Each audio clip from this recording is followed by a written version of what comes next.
Welcome to the Marc Steiner Show. I'm Marc Steiner, and it's great to have you all with us. A wave of authoritarian repression has gripped colleges and universities. Life on campus looks in some ways similar, but in other ways very intensely different than it did when I was a young man in the 1960s. International students like Mahmoud Khalil are being abducted on the street and disappeared by ICE agents in broad daylight. And hundreds of student visas have been abruptly revoked. Faculty and graduate students are being fired, expelled, and doxxed online. From Columbia University to Harvard, Northwestern, Cornell, the Trump administration is holding billions of dollars of federal grants and contracts hostage in order to bend universities to Trump's will and to squash our constitutional protected rights to free speech and free assembly. Now, while the administration has justified these unprecedented attacks as necessary to root out so-called woke scourges like diversity, equity, and inclusion programs and trans athletes playing college sports, the primary justification they've cited is combating anti-Semitism on campuses, which the administration has recategorized to mean virtually any criticism and opposition to Israel, its political ideology, Zionism, and Israel's U.S.-backed obliteration of Gaza and ethnic cleansing of Palestinians. Now, our guest today is Dwayne Booth, more commonly known as Mr. Fish, has found himself in the crosshairs of this top-down political battle to reshape higher education in our country. Booth is a world-renowned political cartoonist based in Philadelphia. His work has appeared in venues like Harper's Magazine, The Nation, The Village Voice, The Atlantic, and until recently he was a lecturer at the Annenberg School of Communication at the University of Pennsylvania. And just days after the Trump administration announced it was freezing $175 million in federal funds to Penn, Booth was fired. Booth's work has become a flashpoint of controversy in the months leading up to his firing, facing charges that certain cartoons he made contained anti-Semitic tropes. And J. Larry Jameson, interim president of the University of Pennsylvania, denounced Booth's illustrations as reprehensible. In a statement about his firing posted on his Patreon page on March 20th, Booth wrote this: "The reality, and something that unfortunately is not unique to Penn, is that colleges and universities nationwide have been way too complicit with largely Republican-led efforts to target students and faculty members engaged in any and all speech rendered in support of trans black immigrants and women's rights, free speech, the independent press, academic freedom, and medical research. Speech that also voices bold criticism of right-wing nationalism, genocide, apartheid, fascism, and specifically the Israeli assault on Palestine." And today we're going straight to the heart of the matter. We're speaking today with Mr. Fish himself in the Real News studio. Fish, welcome. Good to have you here. Great to be here. So I got to ask you this question first, just get it out of the way. So where did the fish come from?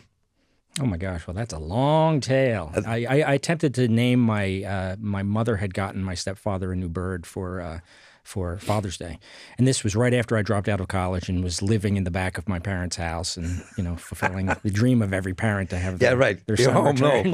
Right. I'm not getting a job. I'm going to draw cartoons. My real name is Dwayne Booth, and I wasn't going to start. I started to draw cartoons just as a side, and I couldn't sign it Booth because George Booth was the main cartoonist for the New Yorker magazine, I couldn't just write Dwayne because that was too Cher or Madonna. I wasn't going to go for just this straight, first name. So I attempted to name this new bird that came into the house. My mother asked for names, and I said Mr. Fish is the best name for a pet bird, and she rejected it. So I said I'll use it. And I signed all my cartoons Mr. Fish, and I immediately got published. And one of the editors, in fact, who published me immediately had pretended to follow me for 30 years. Mr. Fish, I can't believe Mr. Fish finally sent us. Oh, he was locked in. I had to be Mr. Fish. I love it. I love it. So the work you've been doing, I mean, first of all, it's amazing that a person without artistic training creates these incredible, complicated, intricate cartoons. I mean, it's just innate inside of you. You have this piece you did, I don't know why this one keeps sticking in my head, but the Guernica piece. Right. Which takes on the Trump administration and puts their figures in the place of the original work. To talk about that for a minute. I mean, how you came to create that and why you use Guernica. Well, it's called Eternal Damnation, and one of the things that we should be responsible in how we communicate our dismay to other people. Now, what we attempt to do as artists is figure out the quickest path to make your point. So we tend to utilize,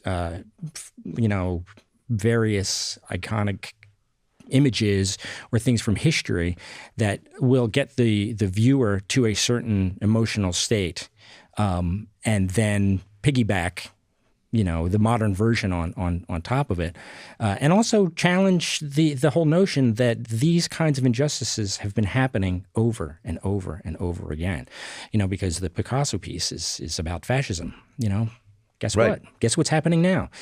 So you want to use those things to say that this might refer to a historical truism from the past, but it has application now, and it speaks to people, as you said. It resonated. Why did it resonate? Because it seems like a blunt version of truth that we have to contend with. So, when you draw your pieces, before we go to Israel Palestine, I want to talk about Trump for a moment. Mm-hmm. I mean, Trump has been a target of your cartoons from the beginning. Yeah. And the way he's portrayed eating feces, can I say the other word? Eating shit. And just having shit all over him, and a big fat slob and a beast of a fascist. I mean, talk about your own image of this man, why you portray him this way. What do you think he represents here at this moment?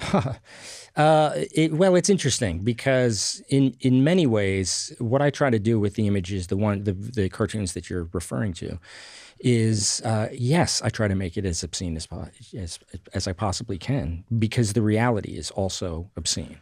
So I always want to challenge somebody who might look at something like that and say, "Oh my gosh, I don't want to look at it." It's important to look at these things. The reality is, yes, I create these metaphors, eating shit and and being a very lethal buffoon and clown. Those to me are the metaphors for something that is actually more dangerous.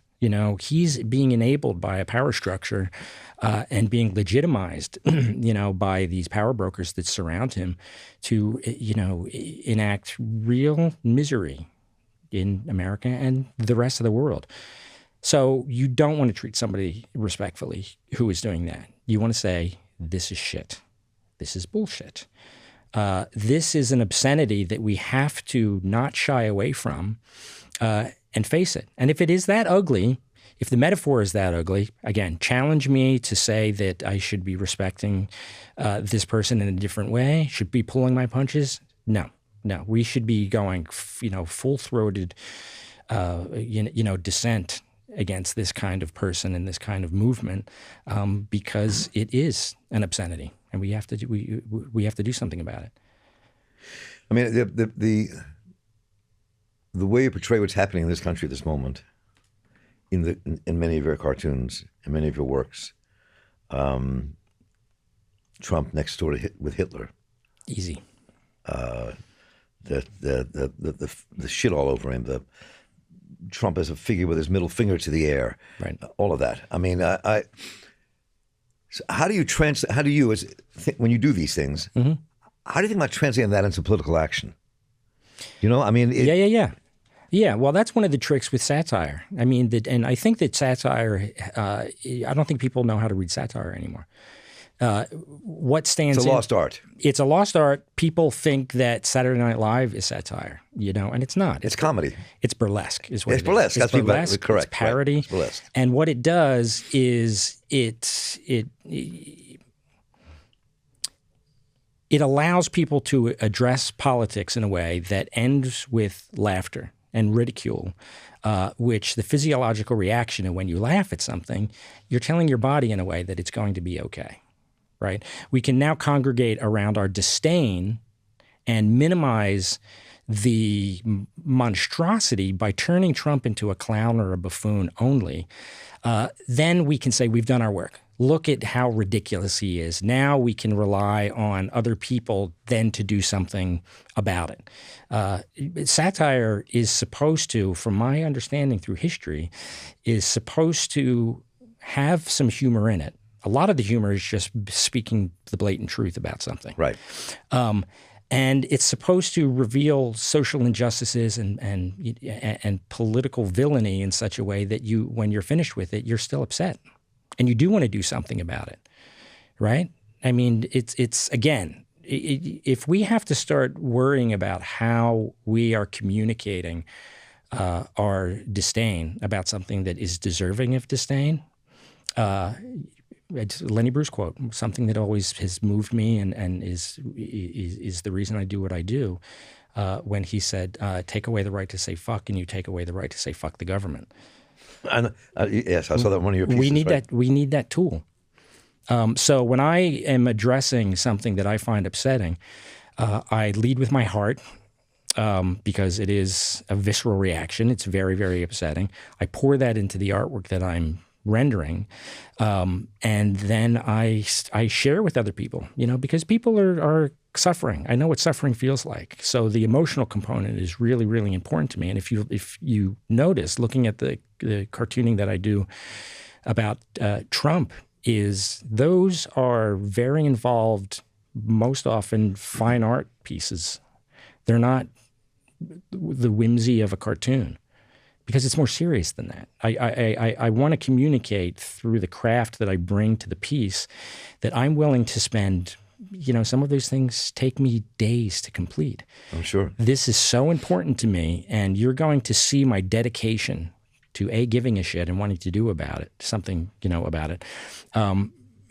If I can keep you in front of that piece of art longer than if it was just a Zippy cartoon, it might seep into your understanding, your soul, and your enthusiasm to also join some sort of movement to change things. I mean, what popped in my head when I first started looking at your piece was, it was the use of humor and satire in attacking fascism, attacking the growth of fascism. Right. Maybe think of Charlie Chaplin. Mm-hmm. Yeah, the great dictator. Right. Right. And that was so effective. Mm-hmm. But the buffoonery that he characterized Hitler with is the same with Trump. Right. It's frighteningly close. It is, and I would say again, one thing I just want to be clear about is that there can be elements of parody and burlesque in there, because what that does is that invites the viewer into the conversation. Right. It says that this is not so dangerous that you should cower. This person is a fool, a fool who is capable of great catastrophic, actions. But he's an idiot. He is an idiot. You're allowed to be smarter than an idiot, and you're allowed to lose patience with an idiot. So that's the second question. So okay, if you can inspire somebody to be upset and recognize that they are somewhere in this strategy coming from an authoritarian of I will devour you at some point. Right?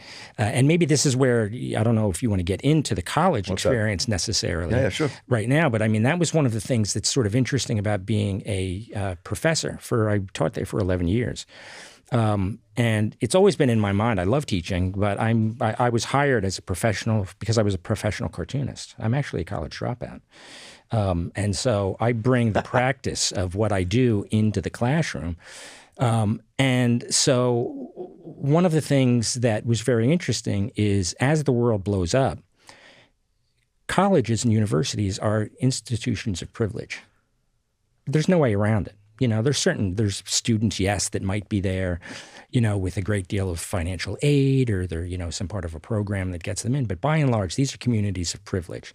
So it was very interesting to see when the society was falling apart, when there was an obvious threat, before it was exactly demonstrated about academic freedom and so forth. The strategy from many colleagues that I spoke to was, all right, if we hold our breaths and maybe get to the midterms, we'll be okay. If we can hold our breaths and just keep our heads down for 4 years, maybe things will be better. And my reaction was just like, you can't. Do you realize that that's a privileged position? There's people who are really suffering. If that is what your strategy is moving forward, then we are doomed, because there's no reason to be brave and stick your neck out. A number of things ran through my head as you were just describing this. Before we go back to your cartoons here, which I want to get right back to. Yeah. Which is, I was part of the student movement in the 1960s. Mm-hmm. We took over places. We fought police. We got arrested and expelled from schools. I was thrown out of University of Maryland after 3 semesters and got drafted. Don't have to go into that story now, but that happened. Right. So I'm saying, so there have always been places of radical disruption and anger and fighting for justice. Right. Right? Yeah. How do you see that different now? I mean, look, in terms of the work you do and what happened to you at Annenberg. I mean, it tossing you out. I mean, it's so... Well, that's a 2-part question, and we can get to the second part of that in a second. But when it comes to that question of what has happened to college campuses, essentially, is look around. The commodification of everything has reduced the call for speaking your mind, for free speech, because if you're going to be indoctrinated into thinking that the commodification of everything is what's calling you to a successful life, then colleges and universities become indoctrination centers for for job placement. Way more than when even when I was in college, it was different. You were there to explore, to figure out who you were, what you wanted to do literally with the rest of your life. It wasn't about like, okay, this is how you play the game and keep your mouth shut if you want to succeed. That is the new paradigm that is now determining, now framing the kinds of conversations and the pressures inside the classroom to, quote unquote, to succeed. I mean, but my thing with my classes, I would always tell my class, it's a version of at the very first day, is what you're going to learn in this class is not going to help you get a job. What it's going to do, if I'm successful, and I hope I will be, is it will allow you the potentiality to keep a white-knuckled grip on your soul. Because the stuff we're looking at is how did the arts community communicate what the humanitarian approach to life should be? That's not a money-making scenario. In fact, you get there's examples all through history where you're penalized for that kind of thinking. But what is revealed to students is that this is a glimpse into what makes a meaningful life. It's not surrendering to bureaucracy and hierarchy. It's about pushing back against that. Right. And it the most important thing an institution can do, and I don't want to dive too deep into this now, but is make you question, right, and make you probe, right, and right, uncover. Mm-hmm. If you're not doing that, then you're not teaching and you're not learning. Right. Yeah. 100%. I mean, that's where we are now. Just even asking the question has become a huge problem. That was even when everything started to happen with Gaza and with Israel. We had some conversations in class without even I wasn't even trying to start conversations about which side are you going to be on, this is why you should be on this side, and abhor the other side. Right. It wasn't even questions like that. The conversations we ended up having was the terror on the campus to even broach the subject. My classes we spoke very frankly about, I can't even say the word Israel. Say the word what? Israel. I can't say it. And it was also among the faculty. Now, and I don't know if you've spoken to other faculty members at other universities, and this shouldn't be shocking, but at some point a year ago, we were told, and we all agreed unanimously, not to use school email. They're listening. We were going to communicate, with WhatsApp or try to have personal conversations off campus. Because we do not trust the administration not to surrender all of our personal correspondence with these congressional committees attempting to blow up universities. And they did that with me. There was some communication about Congress wants all of your communication with colleagues and students. What was that literally happened? Yes. They wanted all your communication? Yes, and I wasn't alone. This is what's going on college campuses. So it's a really interesting thing to ask because I don't own the correspondence I have on the servers at school. Right. I don't. So it's not even up to me. I can say no, but they're still going to do it. So that kind of question, what that does is say, you are under our boot. We want to make sure that you understand that you are under our boot and that you're going to cooperate. So what was my answer to that? My answer was, fuck you. Because this is coming after a semester where a couple times I had to teach remotely because not only there were death threats on me, but being the professor in front of this class, there were death threats on my students. So knowing that and really being angry at the Maine administration and the interim president, Jameson, for surrendering to this kind of McCarthyism. That's an easy equation to make, but it's accurate. It's 100% accurate. So I'm very curious. Let's stay with this for a moment before we leap into some other areas here. When did you become first aware that they were coming after you, and B, how did they do it? What did they literally do to push you out? Me being pushed out. It's an interesting question to ask because Annenberg actually protected me. Jameson wanted me out when the Washington Free Beacon article came out on February of last year. The one that accused you of being an anti-Semite. Yes. Right. So again, what do we do with that? We clean house. We don't look at the truth of the matter. We don't look at the specifics. We don't push back. We surrender. That's the stance of the administration. So he wanted me fired. But the dean of Annenberg was just like, no. So they protected me. It's the school for communication. It sort of has a history of It's a school where you train journalists, other people to tell the truth and tell the stories and dig deep and put it out there. And to say no when you need to say no. Yes. Right. So that happened. So they protected me. Annenberg, I was there because Annenberg protected me. It didn't stop, the administration, as you said at the beginning of the segment. Jameson then makes a public statement that basically says I'm an anti-Semite and that I'm reprehensible.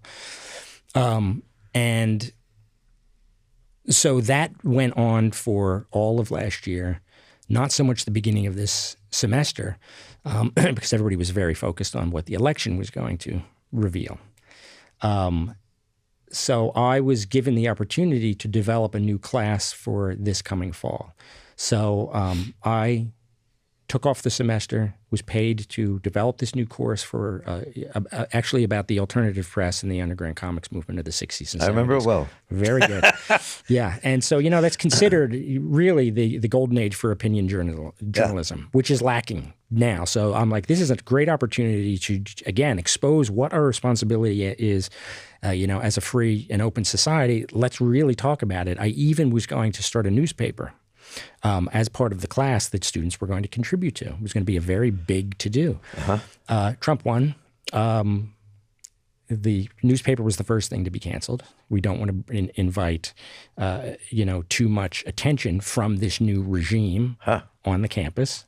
Again, it's this cowardice that has real ramifications, as you were saying. These funds, as soon as there's money involved, the strategy for moving forward becomes an economic decision and not a one that has to do with people and their lives. So me being let go, I was part of a number of adjuncts and lecturers who were also let go. So I mean, it's not an easy connection to say that I was specifically targeted as somebody who should be fired. Right. But that said, you could feel some relief, And as a matter of fact, being let go, and then being, again, the attacks from the right wing press increased, and all of a sudden we're like, finally, UPenn has gotten rid of the anti-Semite, And then it was just like, we're back in this old ridiculous argument, and luckily I'm not alone. I'm not so much in the spotlight because many people are stepping forward and again trying to promote the right kind of conversation about this. I mean, a bunch of things that went through my head as you were talking. I was thinking about the course you wanted to teach on alternative press. Yeah. If you get to teach that course, you're going to have tons of files for you to have. Yeah. I was writing the textbook. I mean, were you? Okay. Yeah, I'm going to France, actually, and I'm going to interview Robert Crumb in... Oh, yeah, sure. Yeah. I'm staying over his house. Oh, that's great. Yeah. God, he must be really old now. Yes, I'm really looking forward to it. Yeah, I mean, I was there I helped found the Liberation News Service. Oh, see? And I was at Washington Free Press back in the 60s. Oh, so. see? Yeah. So I mean, Yeah. I curated an exhibit on the alternative press for the University of Connecticut a couple years ago. Hugely popular. They have an archive that is dizzying. I mean, it might be the biggest in the country. Wow. And so when I was curating and putting together that exhibit, I would go in and I would be all day. I wouldn't even eat. And I would pour through these newspapers and magazines at the time. And I would leave and I would actually have this real sense of woe, because looking at what that kind of journalism was attempting and accomplishing made me feel like we have lost. There were every city and community had an underground paper. Right. Across the country. Yeah. And Liberation News Service were there to service all those papers. Yeah. And bring them together. I mean, it was people don't, the power of the media at that era was very different and very strong. Well, and understand, and this is, we can also, like, the work that I do as a cartoonist and somebody who uses visuals to communicate this stuff, that was all through these newspapers, all through this movement. The idea being is the arts community is there. Well, let's do it this way. The job of journalism, one could say, is that it provides us with the first draft of history, which we've heard. Right? Exactly. So the idea, as a journalist, what you're supposed to be asking yourself is, what is the real story here? Right? And I'm going to approach it and try to be objective about it, but what is the real story here? The job of an artist in the arts community is to ask the very same question: what is this story really about? What does this feel like? But rather than searching for the objective version of that, it's about looking for the subjective. This is how I feel about it.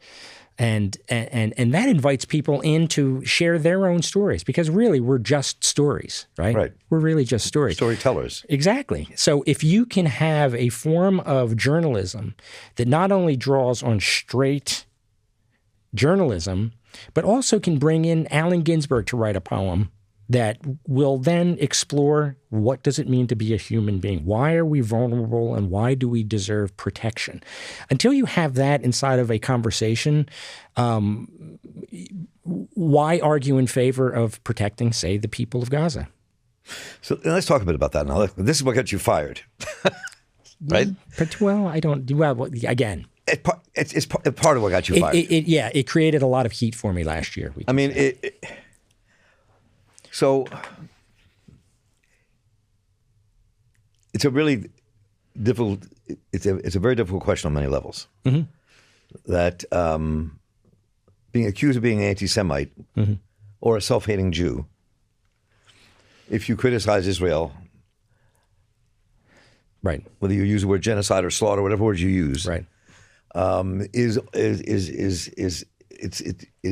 infected the entire country at this moment. Mm-hmm. Campuses, newspapers, everywhere, magazines. Yeah. And it's and in itself, it seems to me, also creates anti-Semitism. It makes it bubble up. Because it's always there. Right. It's just below the surface. Right. It doesn't take much to unleash it. Mm-hmm. And so I think we're in this very dangerous moment. Yeah. We are, but I would say that with that broad description, if people only approach the question with that broad of an approach, I think we're in trouble. What do you mean by that? I think the question of attempting to criticize Israel and then being called an anti-Semite is conflating politics with religion, nationalism with religion.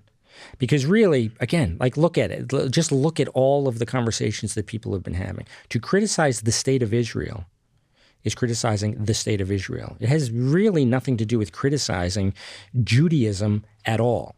Now, if somebody is Jewish and supporting Israel, okay, they've made that connection for themselves. So therefore, you can't have an argument that says you're hurting my Jewishness, my Jewish identity, by attacking a nation state, because they're two different things. And if you're protecting the virtue of a nation state, that is nationalism. It is. I don't want to digress on this too deeply, but but I think that when you are part of a minority that has been persecuted, my grandfather fought the Tsar's people in the streets of Warsaw in the pogroms. Yeah. My dad fought the Nazis. I mean, Right. when you know that they just hate you because of who you are, Right. Right. which is the excuse they used to create Israel Right. out of Palestine, which makes it a very complex matter. Yeah. I mean, it was FDR who would not let, and Truman would not let Jews here, and said, you have to go. You want to get out of those camps? You're going there. Yeah, there is that. Right? Yep. Mhm. So, I mean, so it's a what I'm saying to all that is saying it's a very complicated matter. Right. It's not. It's. And so the argument, though, and I totally agree with you. So what is important for that, the fact that it is a complicated matter, then you need to create space for that the conversation to happen. And you have to create the space to be large enough to accommodate all of the emotional component that is part of this, because that's also very, very real. And then the less emotional stuff. Like, what is the intellectual argument piece of this? So yes, it is all completely knotted up, but the solution is to recognize how complicated it is and then create the space for people then to untangle it. Because again, that's why I said about the broad approach. The broad approach is not going to help us. The broad approach is going to actually disenfranchise people from wanting to enter into the conversation. Because you don't want to say, and as you can see it happening over and over again, anybody who says, I'm against Israel, what Israel is doing, immediately they're shut down by people who don't want to have that conversation as being anti-Semitic. And nobody wants to feel like it be called an anti-Semitic, especially if they are not one. Like, remember, people who are anti-Semitic, they tend to be proud of the fact that they are anti-Semitic. Yeah, I know, but there are a lot of anti-Semites. There are a lot of racists who don't admit that they're anti-Semitic or racist. Right. Again, and the question, they don't admit it. Right. So that's where you need that kind of conversation to turn the light on in that darkness and give them the opportunity to either defend their anti-Semitism, have their anti-Semitism revealed so that they can then assess who they are and because a lot of prejudices people have, they don't know that they have them and they have not been challenged. So much of what we think and feel is reflexive thinking and feeling, right? You can't burn that flag. I'm an American. It's hurting my heart. Let's look at the issue. What is trying to be communicated by the burning of the flag? It's not I'm not, shitting on your grandfather for fighting in the Second World War. Right. But again, if somebody is going to have all that knotted up into this emotional sort of, cluster, it's up to us as sane human beings who are seeking understanding and also empathy with each other to be able to enter in those things, assuming until it's disproven that we actually have the potential for empathy and understanding among each other. But you need to create the space and the conversation for that to happen. So what was the specific work that had them attack you as an anti-Semite at Annenberg? What did they pull out? They pulled out some cartoons that I had. It was interesting because they pulled out mostly illustrations that I had done for Chris Hedges. I've been Chris Hedges' illustrator for a very long time. You used to work out of this building. Yes, exactly. Yes. And so what they did was they pulled out these illustrations completely out of context from the article that I was illustrating, had them as standalone pieces, which, again, if you're doing cartoons or you're doing any illustrations, what you're trying to do, you're trying to be provocative and communicate with a very short form that, if it's something as fiery as this issue, then you need potentially more information to know what my intent is as an artist. Those were connected to Chris Hedges' articles that had them make absolute sense. All right. So those were shown without the context of Chris Hedges' articles. They showed a couple cartoons that were just standalone cartoons that had been published and posted for like 4 months without anything except great adulation from readers. Because I also work for SheerPost, which is Robert Shear's post, his publication. Yep. And I've known Bob for decades. And if you don't know who Bob is, you should know who Bob is. You know, he was the editor of Ramparts and has a very long history of attempting independent journalism. And I can't believe he's still rolling. He is. He's 89. I know. It's amazing. And so he was running my cartoons. He lost more than half of his family in the Holocaust. He knows what anti-Semitism looks like.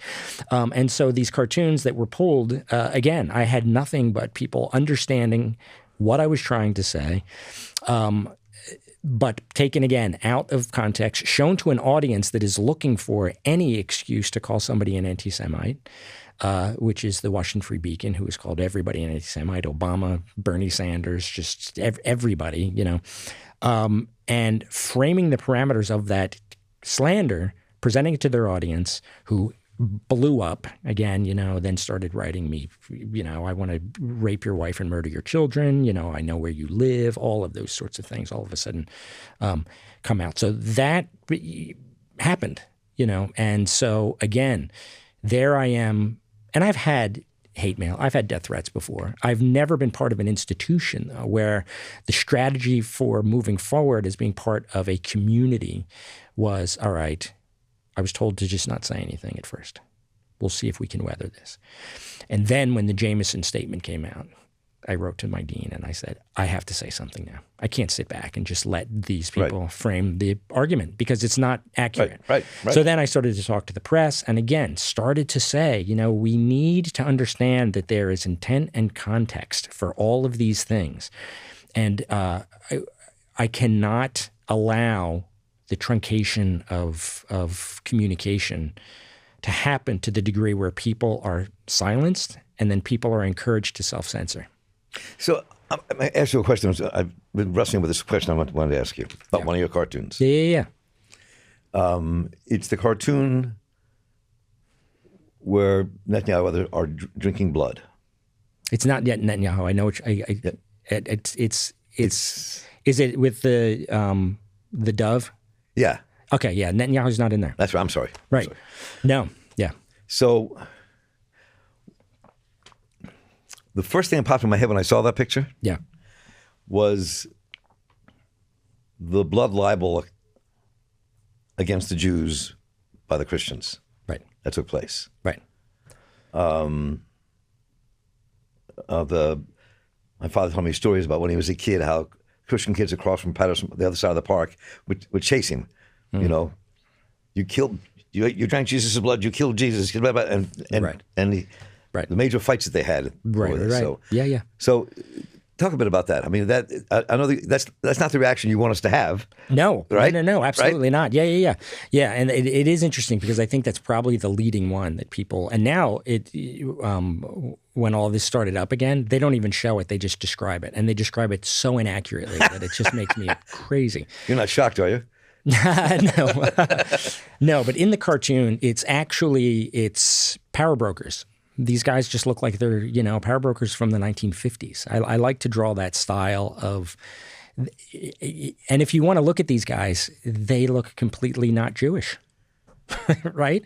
I pulled them from just like I said, like they're basically clip art from the 1950s. So they're power brokers at a cocktail party. It's playing off of the New Yorker style of the cocktail party with the upper class. So they're upper crust power brokers. Behind them is a hybrid flag that is half the American flag and half the Israeli flag. Right. And they are drinking blood from glasses that says Gaza. And there is a peace dove that is walking into the room and somebody says, who invited that lousy anti-Semite? As a cartoonist, understand that when it comes to, as I said earlier, trying to figure out how to make the point as quickly as you can and as eye-catching as you can, if you look through the history of the genre, drinking blood is what monsters do. They do it all of the time in their criticism of people who are powerful and who are called monsters. I frankly when I was drawing it, I'm like, well, this might be misinterpreted as blood libel. I didn't know what blood libel was.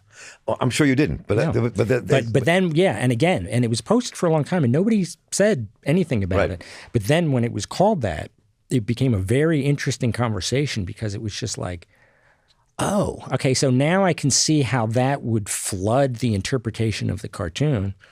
And again, this is what happens. This is what happens in just regular conversation, and particularly if you're communicating as somebody who uses the visuals as your form of communication. There's 1,000 ways to interpret a visual, right? There are. And as the artist, you have to understand that you're going to do the best that you can and hope that the majority of people are going to get what you're trying to do.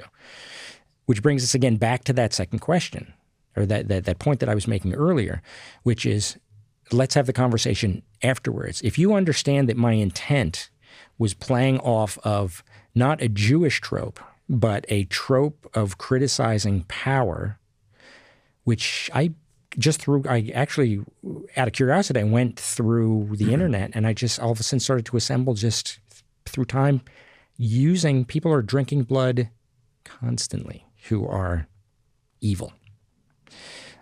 So it's used and so forth, and so again, so the challenge with something like that was to then try to communicate that was not my intent.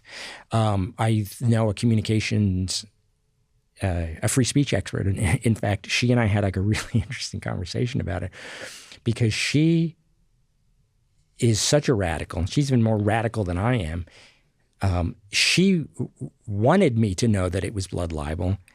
And she wanted to hear me say, yes, I knew it was blood libel, but I'm going to use that to force the conversation and reclaim what that blood libel was supposed to be as this ridiculous thing that actually is being applied as a truism in this circumstance. But all of a sudden it became this academic conversation. Wow. And I was just like, oh, it's not, I don't need it to be that. Because you don't want to upset everybody and confuse what your communication is, obviously. So I said, it wasn't that. She goes, you sure? You sure you weren't trying to? I'm like, no, I wasn't trying to do that. So that's what that one was. So I'm glad we had talked about this because I think that, I'm not going to dwell on this cartoon, but when I first showed it to some other friends. You're not alone. Yeah. And I get it. And get it. As I was preparing for our conversation. Yeah. That was their first reaction as well. Right. Yeah. Because your cartoons are, how do I want to put this? I mean, they're really powerful and they kind of get under an issue and it glares in front of your eyes like a bright light. Mm-hmm. And they're very hard to look at sometimes. Yeah. Whether it's Trump eating shit, literally, and the other images you give us, I mean, it's like you can't allow us to look away. Right. You want us to ingest them. I want you to ingest them and then have an honest reaction, and then again it doesn't have to be in a conversation with me. Have a conversation with somebody else. Because that cartoon that you were talking about, it started a bunch of debates. The Trump one? No. The blood libel. The Gaza one. Yeah. Don't call it the blood libel. I'm sorry. See what I mean, man? Yes.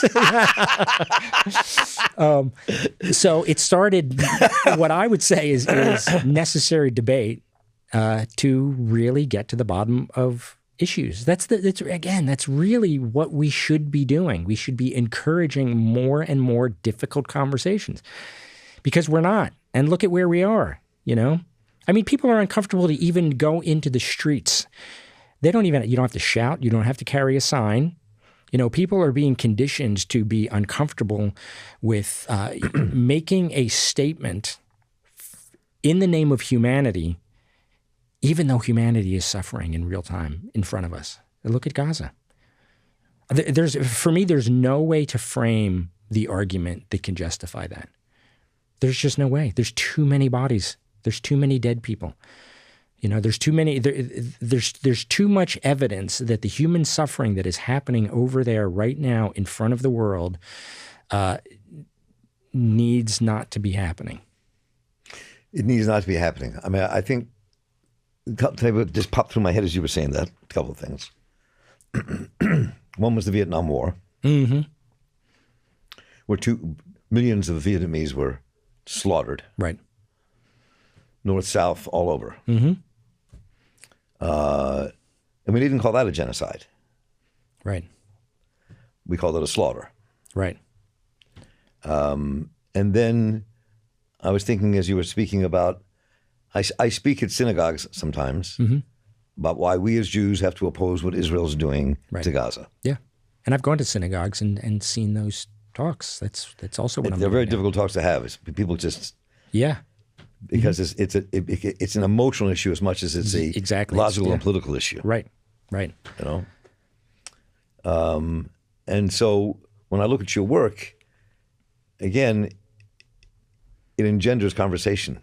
Yeah. It makes you think. Yeah. It's not just a little typical political cartoon. No. It's like you sink yourself into your cartoons like an actor sinks himself into a part. That's what I felt looking at your work. Yeah. No, you're. It's funny because just hearing you say that, it's true that quite often I forget about my cartoons soon after I do them because I'm already on to the next one. Right. And I've done searches for things and found my cartoons that I've forgotten. I have no memory of doing them. Some of them I don't even get. And I literally have to call my older brother and say, what was I trying to say with this? And he's very good at remembering what I was trying to say and can decipher my cartoons for me. But yeah, I mean, I do, it is a form of meditation. If you look at the work that I do, again, if you're going to stick with a piece of art for hours, you have to be able to sustain your focus on it. So I meditate while I'm doing it, you know, and see if it feels true to my emotional reaction to what's going on, then I post it. So let me ask you this question. So think of one of your most recent cartoons. I don't know which one. I'll let you think of it, since I don't know what your most recent cartoon is. Yeah. And it's about Gaza and Israel and this moment. Describe it and what you went through to create it. One of the most recent ones that I did was... as the death toll continued to climb, and I think it was right after Trump started to talk about, you know, how beautiful he's going to make Gaza once we take over. The normalizing of that, and even the attempts to make it a sexy strategy, hit me so hard that my approach to that was, okay, well, what would that look like? What would the attempt to normalize that amount of human suffering, what would that look like? Well, it sounds like a travel poster that is going to invite people to the new Gaza. So I decided to do a travel poster riffing off of like an old Italian vintage come to Italy poster. You know, just like a Vespa. Let's get a Vespa in there. And a sexy couple.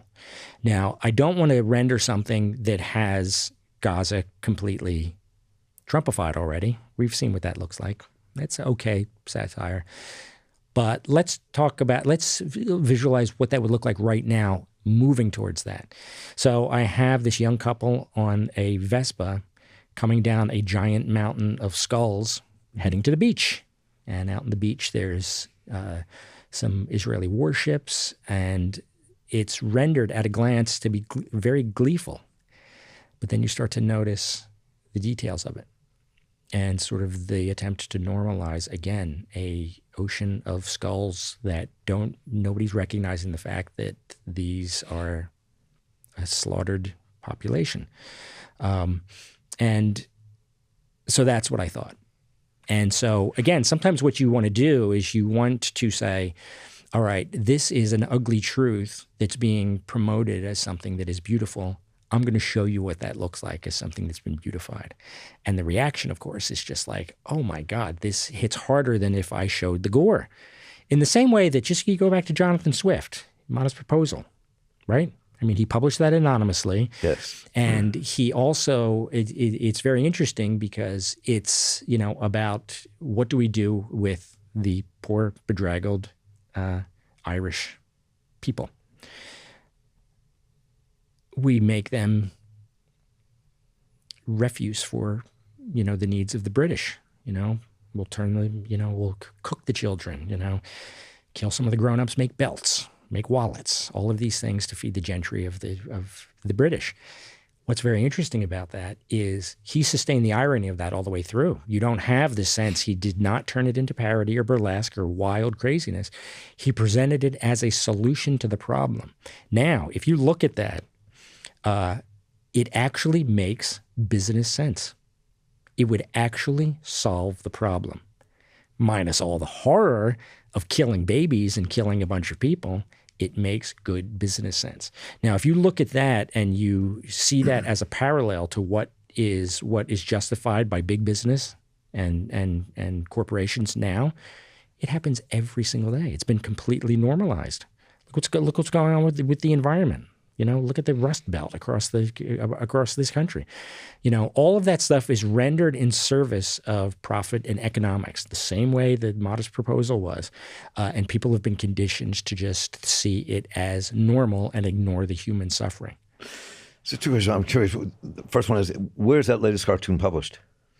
I actually gave it to Hedges for one of his columns.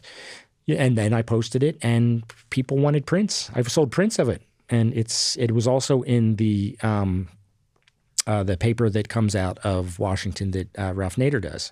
Capitol Hill Citizen. That's it. See, I missed the word Hill. Oh, Capitol Hill Citizen. Thank God, yeah. Which is a great newspaper, and it gives me the opportunity to see my stuff on physical paper again, which looks gorgeous to me. I mean, I'd rather have and now that stuff. you've described the cartoon, I saw it this morning as I was getting ready for this conversation. I didn't know it was the latest one you've done. Yeah. And I saw it, now that we're facing what we face here, both in Gaza and with Trump and these neo-fascists in charge of the country. Right. Yeah. I mean, your brain must be full. And of how you portray this.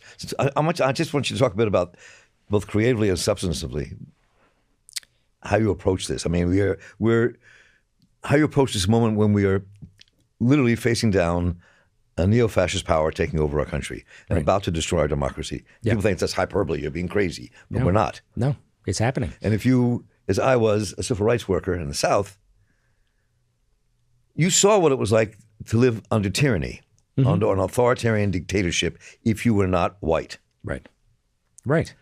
And I can feel the entire country kind of tumbling in at this moment. So tell me how you think about that and how you approach it with your work. It's an interesting time because in many ways, my work is quadrupled, and partly because it's just what I've always done. But the other part is I don't see this profession stepping up to the challenge at all. I don't see any single panel cartoonists who are hitting the Israel-Gaza issue nearly as hard as I am. No, they're not. No, and I see a lot also of the attacks on Trump, and again, as it always strikes me as just like how would the Democratic Party render a cartoon? That's what I see out there, and it's too soft. It is just way too soft. So as I increase my output, I feel the light getting brighter and brighter on me, which makes me feel more and more unsafe inside this society because, yes, they're targeting people who are not citizens. But what's next? We all know with a poem, But at the same time, I feel like it's a responsibility that I have, and I'm sure that you probably have this same sense of responsibility. Speaking up, talking out loud. Even though it's on my nervous system, it is grinding me down in a way that is new. But that said, my numbers of people who are coming to me are increasing. I'm actually starting a Substack so I can have my own conversations with people. Good. And so forth, because we have got to increase this megaphone. We just have to. I mean, in fact, one thing that was interesting is this last October, I was invited to speak at a cartooning conference in Montreal. And the whole reason to have me up there and to talk about it was from the perspective of the organizers. I was the only American cartoonist who was cartooning about Gaza. Really? Yeah. Yeah, and I'd had conversations. Remember that there's some cartoonists who are doing some things that, again, are just a little bit too polite. Because if we're looking at this thing and we do think that this is a genocide, you can't pull your punches. And so, in fact, when this stuff had happened with me initially with the Washington Free Beacon, I reached out. There's another colleague I have who's a cartoonist whose name is Andy Singer. And he and I have been in communication over the years, and he's somewhat fearless on this issue. So he and I were talking, and we came up with this idea: let's publish a book that has cartoonists who, over the last many decades, have had a problem criticizing Israel for fear of being called anti-Semitic. We sent it out to our colleagues and other international cartoonists and so forth. We found two, Matt Worker and Ted Rall, who were willing to participate in this project. I had a number of conversations with others who just contacted me privately and said, I can't do it because I'll lose my job.